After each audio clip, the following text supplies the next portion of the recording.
In this brief video, I want to take a few moments to review how to properly submit your submissions for your writing documents in this course to ensure that you avoid any of the technical pitfalls that may hinder your submissions.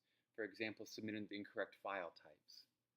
For example, in our first module, when you attempt to submit work, you can choose to either click on the blue hyperlinks here in the itinerary, or you can choose to submit through the actual individual links down below.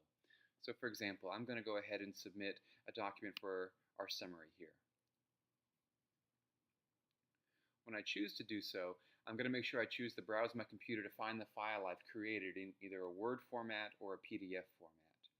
Never choose the right submission, as I will not grade anything in that way, as I cannot leave comments on it. So first I'm going to choose a file that will not work.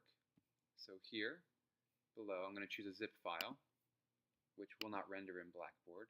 So when I submit it, on the very next page, I'm going to see exactly what the instructor or I will see when I receive this file.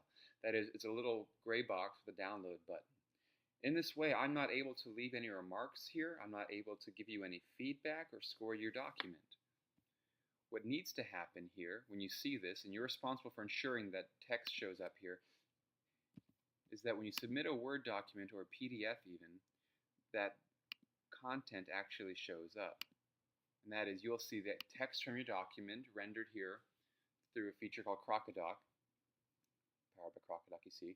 And that allows me then to leave comments. So for example, now that you've submitted that, I can go to my needs grading folder and I'll find that one document or two documents now. And when I go to write on this, I have the ability to leave comments. There's an area here, now I might leave some sort of comments. Consider ... whatever I want to write. Also, I can leave you rubric scores now, and I can assess certain features of your writing, and I can leave you remarks. We'll go ahead and throw in some fake scores here and say, I've now scored it, saved it, and when you as a student go to review that material then, when you go to review your grades, you're able to see all that information. So let's say I want to see my grades.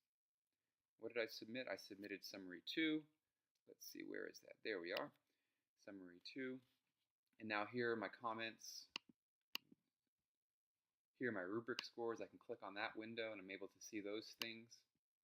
So I can see visually here where I've scored, where I can improve. And it gives me an idea about what I can talk about in my next meeting with my instructor.